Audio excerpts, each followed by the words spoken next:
manis, manis gula-gula. Begitu juga negeri kita tercinta, banyak suku, suku dan budaya.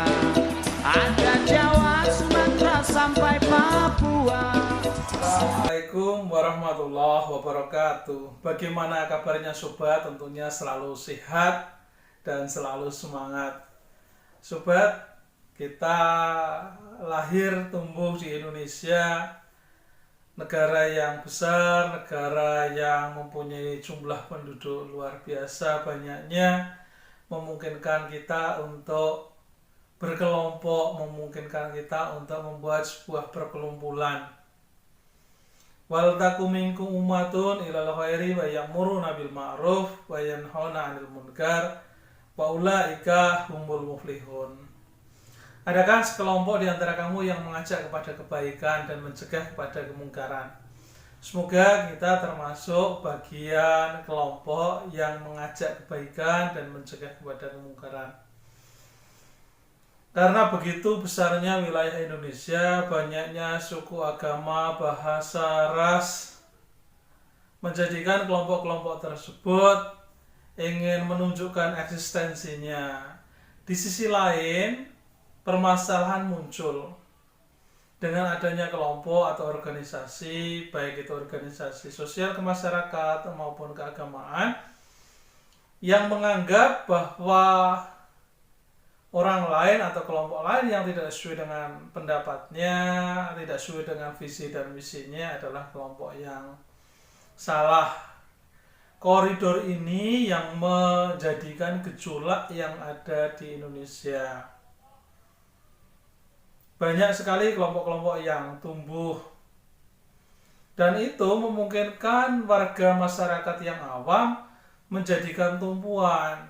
Yang jadi masalah adalah manakala seorang sudah terlalu fanatik terhadap kelompoknya sehingga mengabaikan kelompok yang lain atau aturan main yang ada di pemerintahan negara Kesatuan Republik Indonesia.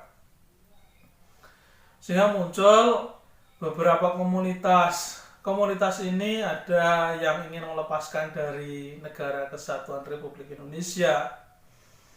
Kemudian ada yang membuat pemberontakan terhadap kedaulatan negara Republik Indonesia. Berikutnya ada yang dalam bentuk kelompok kecil atau geng-geng kecil, komunitas kecil. Ada premanisme dengan menghalalkan berbagai macam cara, berharap tujuan, visi dan misinya dapat tercapai. Karena tidak semua organisasi tersebut adalah organisasi yang mengajak kepada kebaikan, maka sebagai warga negara harus dapat memilah-milah terlebih dahulu sebelum kita memilih organisasi mana yang akan kita ikuti. Baik itu organisasi sosial, organisasi budaya, dan seterusnya. Kita akan memilah berdasarkan kondisi kita, keberadaan kita sebagai warga negara Indonesia. Di Indonesia ada pedoman yang dapat kita gunakan agar pada saat kita berkehidupan, agar pada saat kita berkebangsaan, kita tidak keluar dari koridor kita. Apa saja panduan tersebut? Antara lain, saudara-saudara sebagai warga negara dapat mempelajari pendidikan Pancasila. Kemudian saudara bisa juga mempelajari Undang-Undang Dasar Negara Republik Indonesia tahun 1945. Kemudian di tataran pemerintahan desa, pemerintahan kabupaten, di situ juga sudah tertuang adanya keputusan, adanya peraturan perdes, kemudian peraturan bupati atau wali kota dan seterusnya. Itu dapat kita jadikan acuan pada saat kita melangkah. Perdes, kemudian peraturan wali kota ataupun peraturan-peraturan yang lainnya memungkinkan kita untuk dapat mengikuti panduan tersebut agar pada saat kita melangkah membuat sebuah keputusan, maka menjadi salah satu bahan pertimbangan. Yang ada di daerah lingkungan bahwa munculnya radikalisme, munculnya separatisme, munculnya premanisme ini karena pada saat pembelajaran di bangku sekolah tentunya tidak ada bekas yang menjadi penopang. Jelas sebagai warga muslim bahwa orang-orang tersebut menjadi ujian untuk umat yang lain.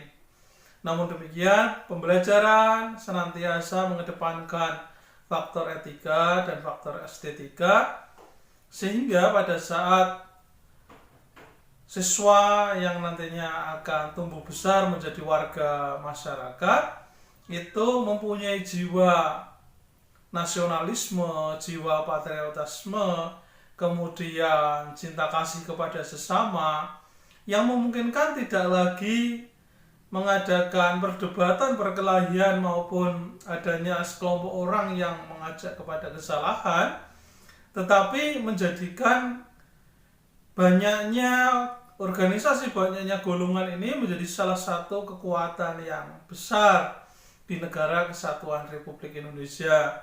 Tentunya pada saat menerima aspirasi dari pemerintah, dari negara, tidak semua menerima dengan lapang dada dan tidak semuanya sependapat sesuai dengan visi dan misinya. Dengan kita berbalik bahwa setiap kita adalah saudara, maka itu menjadi salah satu kunci. Dengan banyaknya organisasi kita dapat menjalin tali silaturahmi, kemudian adanya komunikasi yang baik akan mempercepat peningkatan laju pembangunan yang ada di Republik ini. Dan masing-masing tentu ada porsinya untuk menyampaikan pendapat, berdemokrasi saat kontestasi, maupun memberikan kritik saran. Di situ semuanya sudah diwadahi atau sudah ada tempatnya. Munculnya premanisme, kemudian munculnya radikalisme, ini menjadi PR buat pemerintah negara kesatuan Republik Indonesia agar memberikan pembinaan mulai dari tingkat yang paling kecil dengan cara cinta tanah air dan bangsa ini. Kita sebagai calon tenaga pendidik sekaligus sebagai warga negara, pada saatnya kita berada di rumah maka kita bisa memberikan contoh atau teladan kepada warga masyarakat lingkungan, kemudian andil kita, kontribusi kita kepada warga masyarakat dengan aktif menunjukkan jiwa patriotisme. Contoh pada saat momen 17 Agustus di mana di situ banyak sekali kegiatan kenegaraan maupun sosial kemasyarakatan, tunjukkan kita sebagai warga negara yang baik dengan menjadi inisiator atau menjadi seorang pemikir. Kemudian kita juga memberikan kontribusi dalam pelaksanaan untuk acara yang ada, sehingga warga masyarakat mulai dari yang kecil sampai dengan yang tua bisa mendapatkan porsi yang sama mengenai cinta tanah air. Kemenhan Bapak Prabowo sudah menginstruksikan Indonesia tidak perlu adanya wajib militer. Tetapi yuk kita harus segera berbenah bahwa selama ini apa yang kita lakukan mungkin keluar dari jalur budaya ketimuran yang sebelumnya sudah bagus, sekarang sudah mulai terkikis. Yuk kembalikan lagi bagaimana jiwa acuh tak acuh sudah mulai kita hindari, yang selama ini kita tidak pernah senyum, salam, sopan, santun dan seterusnya. Mulai dari sekarang kita tata untuk kita tingkatkan, sehingga tidak lagi nanti munculnya premanisme dan radikalisme serta dengan kelompok-kelompok yang memang tidak menghendaki adanya negara kesatuan Republik Indonesia, dengan cara saling mengasihi sesama manusia, sehingga tidak ada etikat untuk menyakiti, kemudian belajar menerima pendapat orang lain. kita menghargai apa yang disampaikan. Belum tentu juga apa yang kita sampaikan, apa yang kita lakukan itu lebih baik dari pendapat yang lain. Kemudian kita bangga menjadi warga Indonesia yang terbentang dari Sabang sampai Merauke, dan kita bangga menggunakan produk-produk yang ada di Indonesia. Agar ukhuwah tersebut selalu terjalin dengan komunitas, dengan lingkungan sekitar, maka pada saat kita membeli produk, kita tidak perlu jauh ke sentralnya, ke supermarket. Kalau memang di sebelah ada toko-toko, kita beli di toko sekitar rumah kita. Yang pertama, kita menyambung silaturahmi. Yang kedua, kita juga memberikan penghidupan agar roda ekonomi juga berputar di lingkungan sekitar. Dan masih banyak lagi contoh-contoh yang lainnya. Yang jelas bahwa dengan adanya peningkatan patriotisme, nasionalisme kita kepada Negara Kesatuan Republik Indonesia, ini pasti akan mampu mengikis jiwa egois kita untuk memisahkan diri dari Negara Kesatuan Republik Indonesia, dan untuk mengikis jiwa kita untuk menyakiti sesama.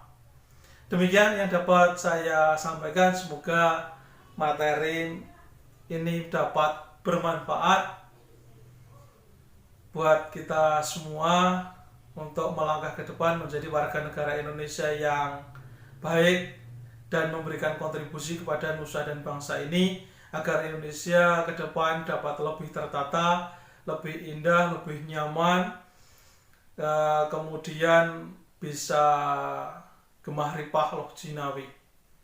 Saya nun wal kolami wa masturun wa billahi wal hidayah.